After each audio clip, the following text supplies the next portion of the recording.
Hello, good morning everyone. In last lecture, we will discuss about physical and chemical property of amino acid. In first, reaction due to amino group, we were already completed. Today, we will discuss about second chemical property reaction due to the carboxylic group. In first, salt formation. Reaction with alkali or salt formation.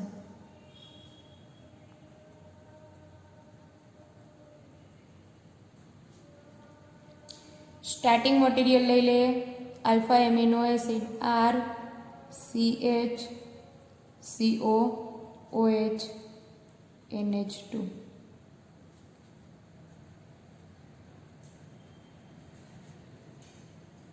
Alpha amino acid react with alkali, strong base NaOH.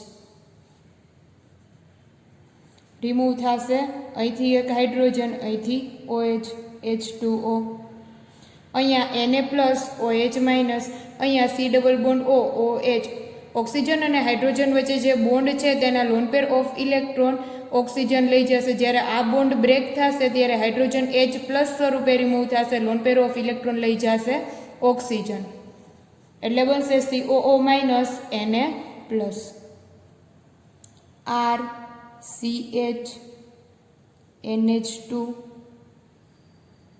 COO minus Na plus sodium salt of amino acid.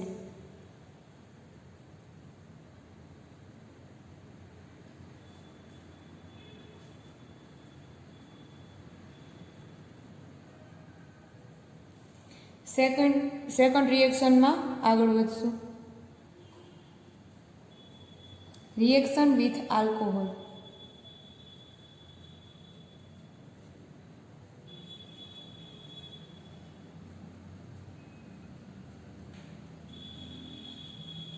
Alpha amino acid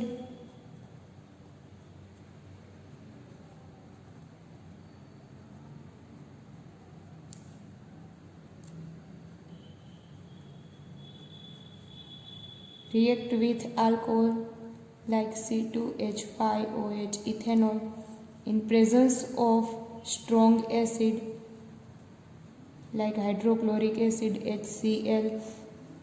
હવે જ્યારે alcohol સાથે amino એસિડની reaction કરાવવું ત્યારે આપણે strong એસિડની presence લેવાની છે એટલે આ જે એમિનો ફંક્શનલ ગ્રુપ છે તેનું પ્રોટોનેશન થશે protonation of amino group lone pair of electron છે એ હાઇડ્રોજનને પોતાની તરફ એબ્સ્ટ્રેક્ટ કરશે NH3 plus Cl minus salt ફોર્મમાં કન્વર્ટ થશે ધેન તે સોલ્ટ ફોર્મ છે તે આલ્કોહોલ સાથે રિએક્ટ કરશે અને પ્રોડક્ટ જનરેટ કરશે અહીંથી આ જે COOH છે તે જો આલ્કોહોલ સાથે રિએક્ટ કરે તો અહીંથી H પ્લસ અહીંથી OH માઇનસ રિમૂવ થશે વોટર અને બનશે COO માઇનસ C2H5 પ્લસ એક સાથે પ્રોડક્ટ લખું છું RCH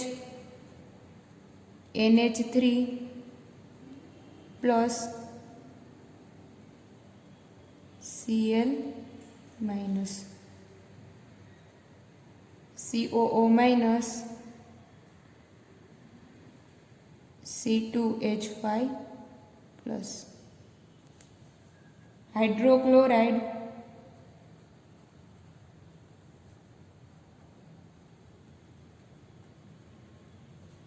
of alpha amino ester. Third reaction में आगे વધશું reaction with reducing agent.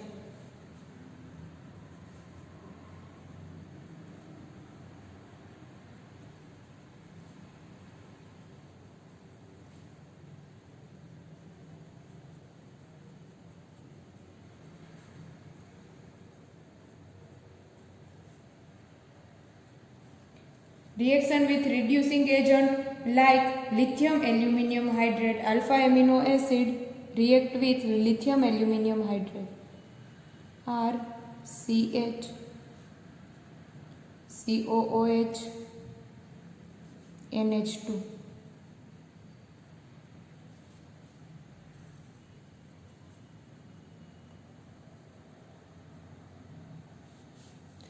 Lithium aluminium હાઇડ્રેટથી રિડક્શન કરવાનું છે આલ્ફા એમિનો એસિડનું. રિડક્શન કોને કહેવાય? જો ઓક્સિજન રિમૂવ થાય તો આપણે તેને રિડક્શન કહીએ, અથવા તો હાઇડ્રોજન એડ થાય તો આપણે તેને રિડક્શન કહી શકીએ.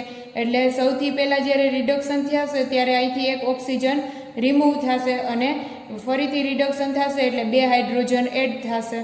બનશે product RCHNH2.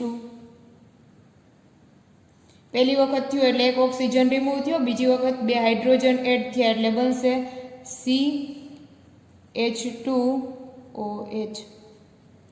Beta amino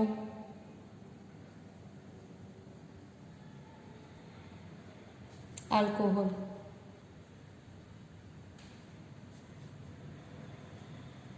alpha amino acid. ફરીથી એક વખત રિપીટ કરીએ. Reaction with reducing agent like lithium aluminium hydrate. Reduction કરવાનું છે. રિડક્શન કરશું. રિડક્શન કોને કહેવાય? તો કે જો ઓક્સિજન રિમૂવ કરીએ તો આપણે તેને રિડક્શન કહી શકીએ, અથવા તો હાઇડ્રોજન એડ કરીએ તો આપણે તેને રિડક્શન કહી શકીએ. અહીંથી C ડબલ બોન્ડ O એટલે કે એક ઓક્સિજન રિમૂવ થયો એટલે આ કાર્બનની 2 વેલેન્સી ઓપન થઈ. એ 2 વેલેન્સી ઓપન થઈ ત્યાં આપણે હાઇડ્રોજન એડ કરી દેશું એટલે બની જશે CH2OH. Beta amino alcohol. 4th one રિએક્શનમાં આગળ વધીએ. ફોર્મેશન ઓફ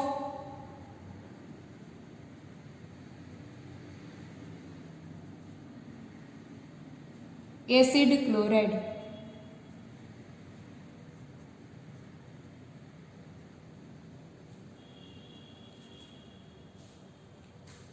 ચાલો લઈ લેશું આલ્ફા એમિનો એસિડ. જ્યારે એસિડ ક્લોરાઇડનું ફોર્મેશન કરશું એટલે આપણે જેમ આલ્કોહોલની રિએક્શનની અંદર આપણે જે એમિનો ગ્રુપ હતું, બેઝિક ગ્રુપ હતું, એને આપણે પ્રોટેક્શન કરી નાખ્યું હતું, બરાબર છે. એવી જ રીતે અહીંયા એસિડ ક્લોરાઇડનું ફોર્મેશન કરતા પહેલાં આપણે NH2 ફંક્શનલ ગ્રુપ છે તેને પ્રોટેક્ટ કરવાનું છે. આપણે તેનું કરશું એસિટાઇલેશન. લઈ લઈએ alpha amino acid RCH NH2 COOH.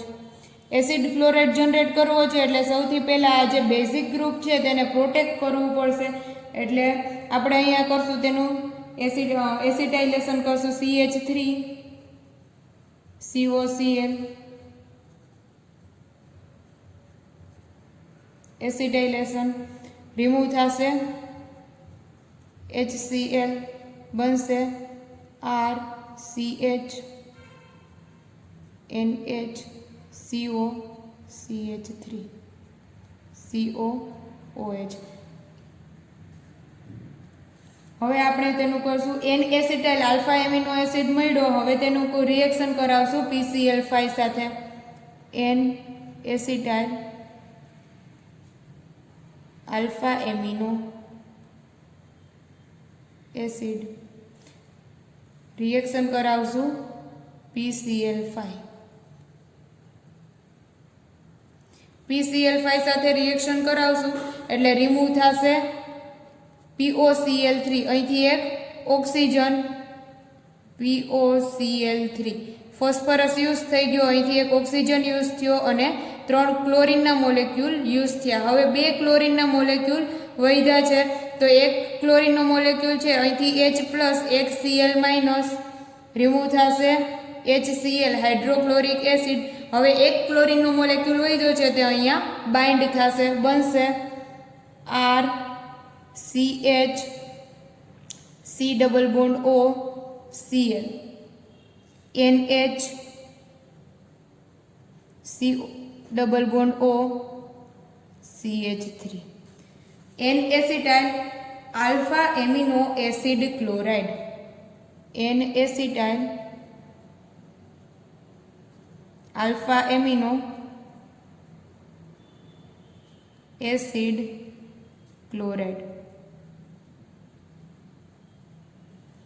Fifth one reaction લઈ લે ડીકાર્બોક્સિલેશન.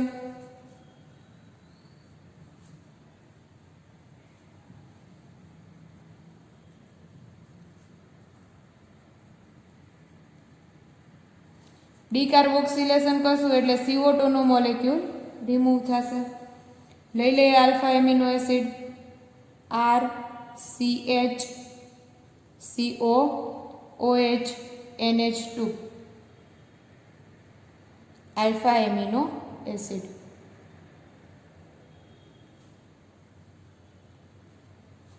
રિએક્ટ કરશું. Alpha amino acid reaction with soda lime.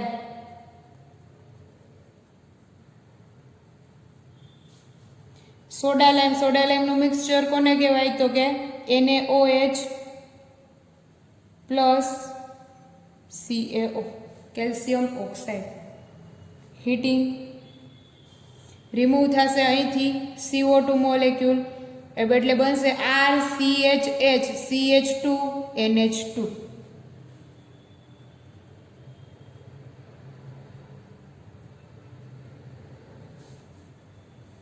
Primary amine.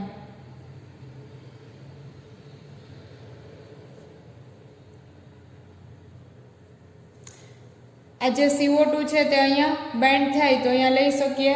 Remove થશે CaCO3.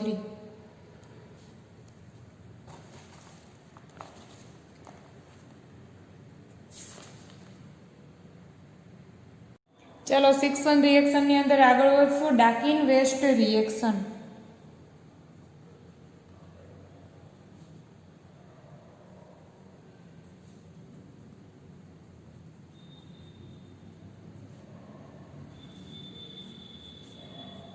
alpha amino acid react with acetic anhydride RCH COOH NH2.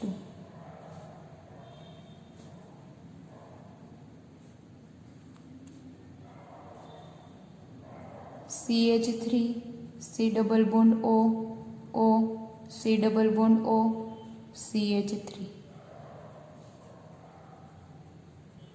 Acetic anhydride in presence of pyridine and heating. Acidic functional group સાથે react કરતા પહેલા basic functional ગ્રુપને protect કરી દઈએ. અહીંથી suppose કે હું વિચારું કે આ બોન્ડ બ્રેક કરીએ છીએ, આ ઓક્સિજન અને કાર્બન વચ્ચેનો બોન્ડ બ્રેક થાય છે, તો આ જે બોન્ડ છે તેના lone pair of electron oxygen લઈ જશે. બીકોઝ ઓફ ધેટ ઓક્સિજનની electronegativity as compare to carbon વધારે છે. બરાબર, એટલે બનશે CH3COO minus H plus. Remove થશે CH3COOH. બાઇન્ડિંગ થશે NHCOCH3. બનશે RCHCOOH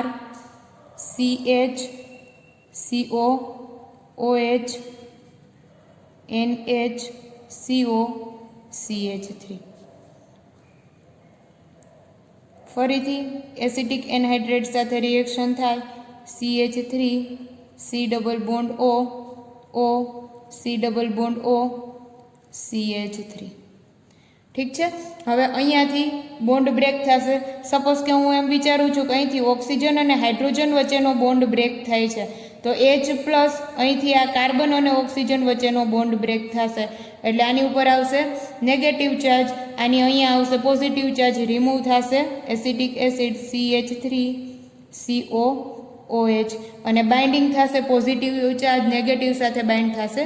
પોઝિટિવ ચાર્જ બનશે RCH NH C double bond O CH3. અહીંથી COO માઇનસ બાઇન્ડ થશે COCH3 સાથે. COO C double bond O CH3. હવે પિરિડિનની પ્રેઝન્સમાં થોડું એવું હીટિંગ આપવાનું છે. Pyridine presence of heating. જેવું આપણે હીટિંગ આપશું એવો અહીંથી CO2 નો મોલેક્યુલ રિમૂવ થશે minus CO2 as a vapour ફોર્મમાં રિમૂવ થશે અને ફાઇનલ પ્રોડક્ટ બનશે RCHNH3CO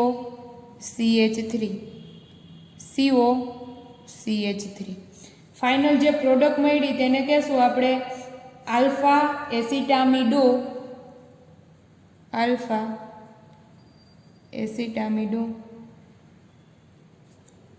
મિથાઇલ કીટોન.